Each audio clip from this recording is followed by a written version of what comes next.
Welcome to Wise Expats. Today, the podcast topic is going to be far different from what we have covered in other episodes.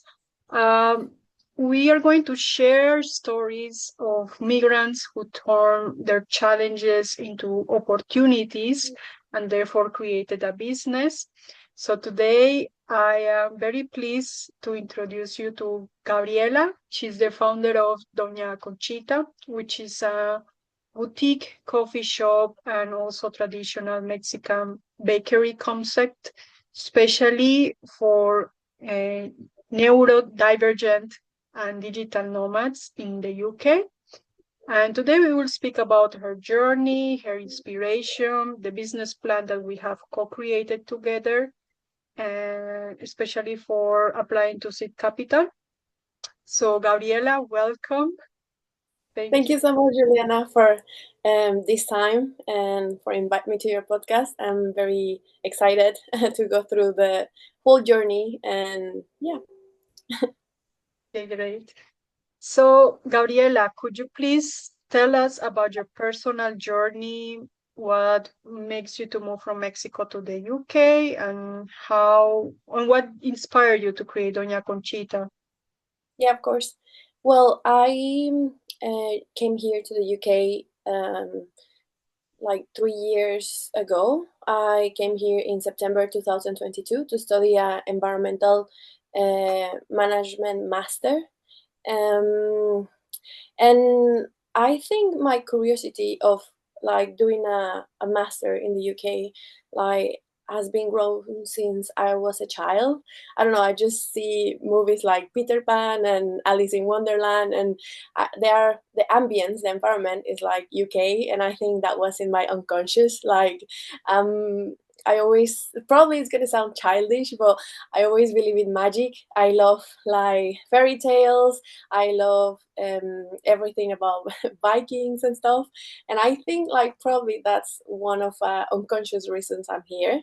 Um, Consciously, I think is because when you have people around you that have already, um, um, let's say, walk the journey into UK, it's easier for you. My family, I'll say two cousins came before here to the UK to study a master. So after like hearing their stories, and yeah, see all the things there that they have done, I got inspired by them to then look for a master for me. Before coming for a master, I lived 3 months in Bristol. I went there to study for my IELTS exam because to enter to a university in UK, you need to have a grade of 6.5 in English. So you need to study for that exam. Um, I came here and it was like a quite curious thing because I didn't pass the exam when I did it. I didn't got the 6.5. I got like syndrome, imposter syndrome, and then I kind of like lose the dream that I have to came to study here because I couldn't apply for a university because I didn't have the grade. So I study an MBA in Tijuana. It's in the north part of Mexico. Is where I start learning about businesses. Like in, I don't know if people know, but an MBA is a master in business administration. Yeah. So it's where you have subjects like finance, marketing, leadership, all that things that help you to build a business. That was aligned with my idea of since I was a child to create like a business. I got a lot of ideas, like I still have some of them. So I just wanted to have my own things, like my own business. And the reason why, it was because I think I perceive the world really different. I think there are many people that perceive the world as me, but at least the all the places I have been working, like none of the places um, represents the idea of what I have of a place, of a workplace, in terms of, as you mentioned before, helping neurodiverse people to thrive in the workplace. So I wanted to build something because I knew there was a gap in businesses. And yeah, I go through loads of ideas, and being here in the UK, I before realizing I was about to stay here, like a long part of my life, because I met my boyfriend here. So I decide that I was about to settle here, at least to build a family, and in the future we were about to see if we go back to Mexico. But meanwhile, I said to myself, okay, if I'm gonna be here, I'm gonna live here, I want to be able to have the food I have in Mexico. I want to be able to go to a place that reminds me and make me feel like in Mexico. Because at the end of the day, when you travel to a place, when you migrate to a place, yeah, you want to see the new things, you want to experiment new things, but also your body, like the memory of your body, like to remember how you feel when you were in your country, like all the nicest things, like the food, the family, the people, the environment. So yeah, at least you need to have like a little piece of your country. So that's why I came to the idea of creating Doña Conchita, because I love cafes. I love to spend in cafes, like in my computer and creating things and stuff. But usually, all those cafes are very uncomfortable in terms of like the seats, for example, are very tough, are very hard. The noises, the lights, and yeah, as you mentioned before, like that is well, that is why I want to build for people that have um, sensory issues, uh, for like around these things. Mhm. So, what do traditional Mexican bakeries means to you personally? And how did those, Oh, let's say, childhood memories shape your business concept? yeah. Well, it's funny because I don't eat like Mexican bread because I don't like it too much. But one thing that fascinates me is like watching people how they get delighted by eating a bread. You know, conchas or like garibaldis. They are the names of the breads in Mexico. And I just all my family gather on a Sunday morning, like having bread, like different type of bread, like sweet bread. In Mexico we eat a lot of sweet bread, I think, as well as in your country. In England it's quite rare, is not that sweet, is not the same. So yeah, I think I got inspired by that sense of community that you have with your family on the mornings, or when you're having like a dinner. The bread is always there, and not just normal bread. Is bread that is like warm and like how can I say, like del día, pan del Mhm. día. To the day. um, Uh-huh. yeah. So yeah, that's why that remind me in my childhood. Okay, I see. What else? How has your experience as Latina migrant woman influenced the way you design like a more exclusive, um, let's say, coffee and bakery shop? Well, I think first the representation of businesses uh, made by women and by Latinas. There are not too much. Like there is a big gap in the market of women created businesses from scratch. The other one is the Latina part. Um, there is a thing in UK that they don't recognize. I don't know how it's in Hungary, but they don't recognize the Hispano people Mhm. when you are answering surveys, when applying for a job or applying for a visa or applying for everything, you cannot see the space of Hispanos. You just see other. So there is no representation. As well as that, in the businesses, is really hard. There is a lot of representation, like in London, that is the capital of England, but in Nottingham, that is like a small city, there is not much.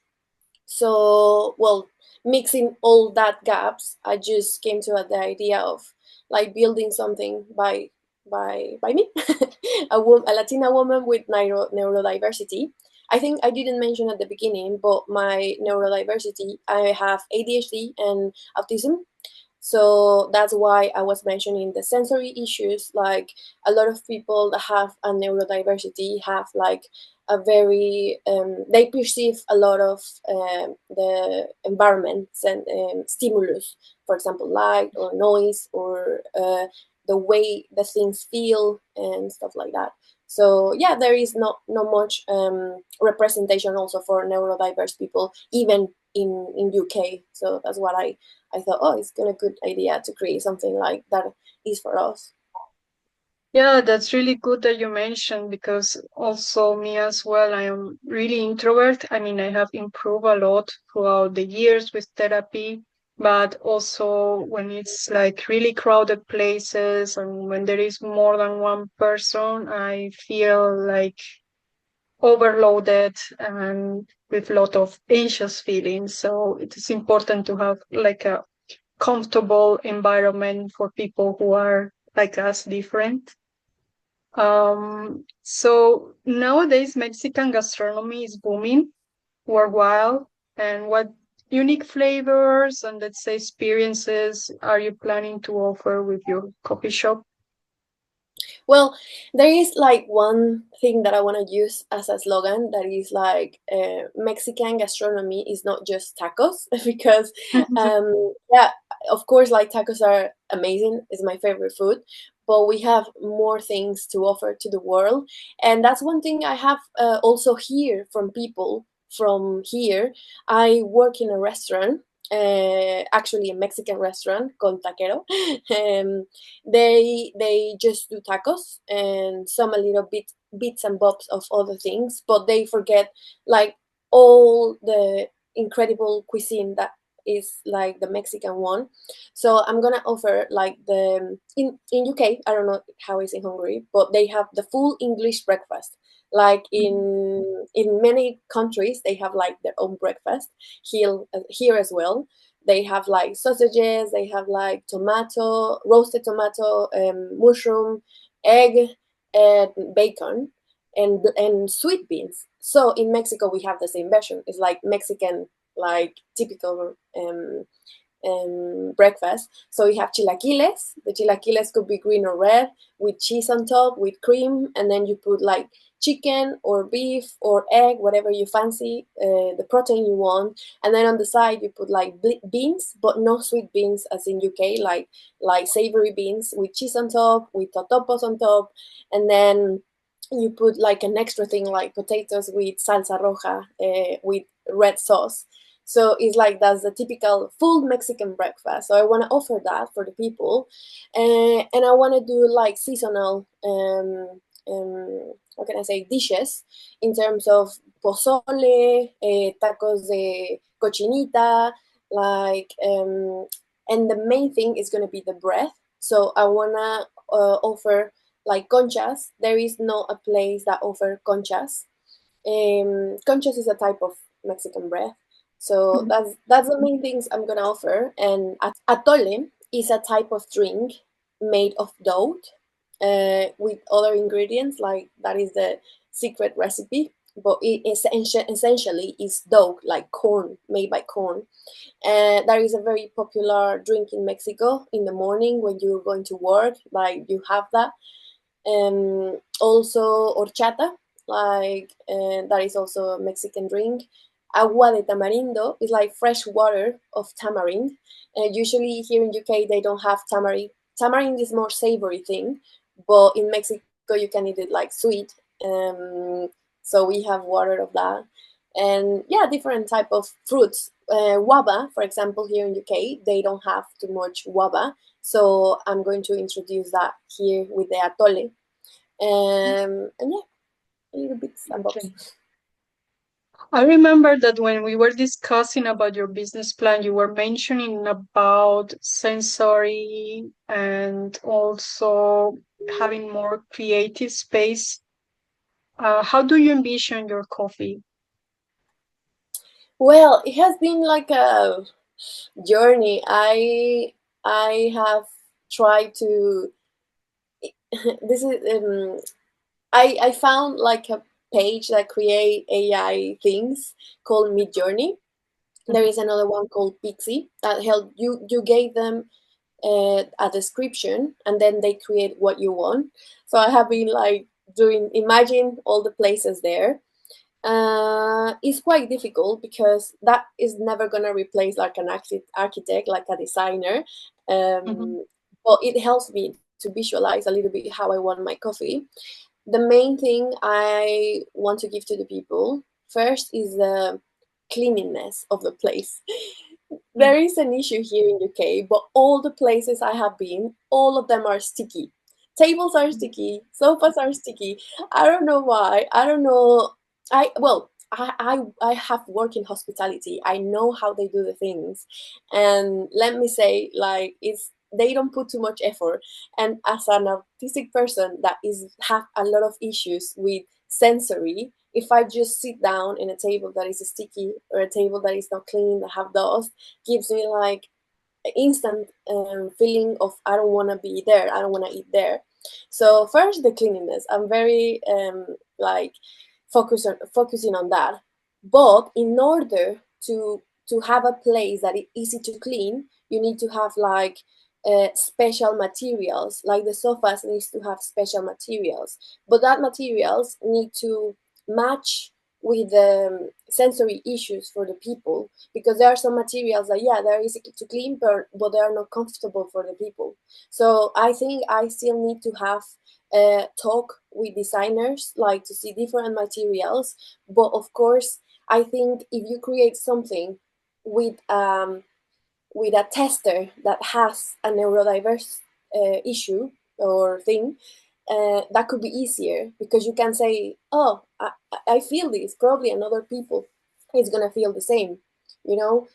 So yeah, I want to create like spaces like seats, sofas that are really comfortable for people, because a lot of things are very uncomfortable.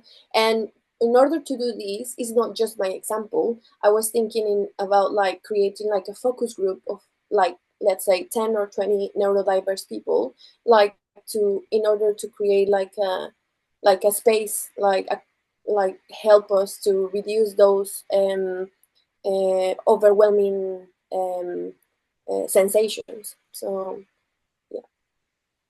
Okay. that in terms of that in terms of the feature of the spaces, in terms of the for example the treatment to the people, like I think a lot of people doesn't know yet what is neurodiverse. I think a lot of get misconfused by a lot of reels of TikTok that they see on social media, but they don't know how to address properly. And I know this because I have experiences in the in the workplace I have been. There was one case that a girl with autism arrived, and the manager, even if she knew it, what was autism, like vaguely probably, she didn't act accordingly. For example, the mom says like it was a long queue, but the girl was like having this anxious attack because the restaurant was overwhelming. There was a lot of people, a lot of queue. They make a Mhm. lot like a long journey to arrive to the place, but they were not being offered a table because oh they need to wait. They need to be on the queue. But you can make exceptions. Like is one person. Like I have just met that one girl that um admit to have autism and have the necessity of have a different treatment. And I don't know why restaurants don't have this kind of policy. So I think it's very important to train the people that are working in that place in order to them to give like a proper service. So Mhm. yeah. I see. We worked together and we co-created your business plan for Seed Capital. Could you tell us in what stage are you at the moment and what has been like the most exciting and challenging part of the process? Yeah, I think the most excited is seeing your baby like already in words, like having all ground all your ideas, all the things you have in your mind already in paper that you can share to people that you love and say, look, this is my plan. Now it's not just in my head. Because I bet if people even like love you, if you tell them about this, they will say like, oh, she's just dreaming, you know. But then when they Mhm. see like that plan in a PDF, like things change differently. So I start actionate. I start looking for companies that help you to create the restaurant, the cafes. I got a friend that he studied gastronomy, and he works now for a company that create restaurants from scratch. You just give them the idea and they do all the actually do the restaurant. Like you go to sleep, you create your business plan, you go to sleep, Mhm. and then the restaurant Oh, is there the next morning. So I easy, but of course that cost a lot of money. So the yes. thing that I was talking with my friend that I want to balance that, because I also want to be involved. I don't want just someone. I don't want just to create the business plan and then give it and then, oh, you create it. No, I want to be involved in everything. So it's gonna be like a balancing between things that I don't know, like things Mhm. that I for example, I don't have experience in how many things the kitchen needs or what are the best ovens that we can have in the restaurant. So those type of things, I'm gonna let the company of my friend to do it. So now the project is like having more like it's becoming more real in terms of talking to another people, explaining what I want to do, and also have also feedback of which things should I do or should not. He was asking me of, oh, you want to include in Uber your restaurant, like to Mhm. increase sales. So also they do that. Like they have the framework to include your business in Uber and stuff, or even create your own app so you don't depend in another app. There is a trend of a lot of restaurants doing that, like creating their own app and not depending on others. Yeah, because the the charges are really high. For example, in Uber or Deliveroo. So yeah, I think my plan um, is like in baby steps. Like I'm doing baby steps in order to make it reality, but definitely is like slowly but surely. Like I haven't stopped, but yeah, sometimes it's a little bit slower because lives happen and you need to do other things. But like even if you do one thing per day, like that Yeah. assumes a lot to the project. So this company will help you with. Is it difficult to like move from student to owning a business? I mean, do you need a license and so on? Yeah, the amazing thing in UK is that they have all the protocols. It's very structured, it's very transparent. So you can apply for a license and it's quite easy. The amazing thing is that the locals that I plan to rent, they already have license to sell food. So I don't need to get involved in that issues. So it's quite easy. If I just own a place and I need to have all the licenses, yeah, it's gonna be like more issue. It's easy because you are in a country that allows you like to create these things, but it's better if the local already has the licenses of hygiene licenses and food licenses.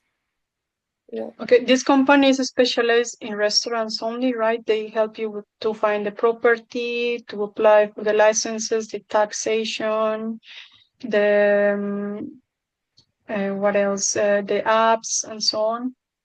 Yeah, they do everything. My friend actually have a call with me and show me all the things he do step by step. Of course, he didn't share me the whole Excel because was a lot and that was just going to overwhelm me. So he just sent me like one page thing that they he will do. Like he give me three stage. Like the first one is like administration, communication, and marketing of the place. I told him that I already kind of did that with you. like the market analysis, the business model, the marketing strategy, like among others. The step two, that is the building and operation. That's the main thing. That I don't want the company does that all for me. I want to be involved, but I don't know like all the things related to that topic. So I need to be really close to them. So in that part, the reach that they want to have is like they want to know the design, the architectonic design, the definition of the layout, the equipment. I think those are the main things that the restaurant needs. And the third one is the finances and human resources. Like they want to make the financial analysis with the real things, because he knows I have like an approximate finance analysis. But of course, a project is like that. Mhm. You set a goal, but then you ended up with other things, because the market changed a lot. Yeah, he also offered to generate the formats. For example, in a restaurant, you need to have like in the walls, you need to have where are the places you need to go in case of a fire, in case of an issue, like for the staff and also for the people. You need to say where are the extinctors, where are the kit, in case you have an injury, things like that. Sounds like small details, but they're very important, because if you don't have them, people can take the restaurant from you. And also the definition of roles, like how many people we're going to need in the restaurant. I kind of know a little bit of that, but as I repeat again, like when you are really doing the things, like everything can change. So if you get the more help you get, the better. So yeah, I'm now in that stage. I think I am gonna still work in a lot of things, because now talking about the money, like that's the main issue. Like Mhm. these things costs, like where I'm gonna have the money, where I'm gonna take it. One thing that I found, uh, look searching, there is a page called Angels, that Angel there list. is people that have money that want to invest in businesses. So I matching with people to talk about my business and see if they want to invest in the business. I have like a certain amount of money that I want them to give. Like I don't want them to give a lot. I just want like they have shares, but not too much. But I just having that on the side in case I don't have the amount of money I need. But that is like always you need to have a plan B. So that is kind of my plan B, like search for investors. But it's really good like to have these notions and ideas where you can find them and how to match with them. Okay, now to finalize, because time is short, Yeah. um, what advice would you give to other expat or migrant woman who wants to set up a business abroad? I will say um, like don't think too much about it. Literally, if you are in your bed like daydreaming about the thing you want to do, just quickly stand up, open your computer, and start writing in Word. Even if it's not the best writing, start writing your idea. And as soon as that rush of energy ends, just go and still like keep doing other things. And then when you have again that rush of idea, came back and write. And then at the end of 1 week, you might have like a entire Word. And now with tools like ChatGPT is really easy, like to adapt that writing. If you think like, oh no, I did a messy write, I don't know how to fix it, you just go to ChatGPT. He does that for you. You don't need to focus that. The main thing that the input of a human is the energy, the focus, and ChatGPT doesn't have your experience. So all the things you write are the things that you have in your soul. ChatGPT just helps you to structure. So I think like the main thing is that don't think too much about it. Just make actions, even if they are just writing in your PDF, even if just talking to a friend about your idea, and research about the things you want. Like that's how I did that's how I found the angels that invest in your projects. And yeah, I think that will be my advice. And don't compare yourself to other people. You have your own path, you have your own things, your own journey in life, your own mission. So yeah, comparing yourself is the most useless thing you can do. I'm not saying that that's not going to happen. That's going to happen, of course, but be compassionate to yourself when you start comparing yourself with others. It's okay. Like it's normal. It's human nature. Compare yourself with others. Just be conscious of, oh, I'm doing this. Okay, I'm gonna do other things, and yeah, I would say that. Wow, that's very inspiring. I hope by the next 2, 3 years we can see your project a reality and we can visit you. Thank you so much for your time. Thank And you so much, Jules, for inviting me and believe me and help me to create the business plan. I think with your input, like that become more real and more tangible. And I just feel more proud of all the things that I want to achieve. And thank you so much, Jules. You helped me a lot in that. thank you. Bye bye. Bye.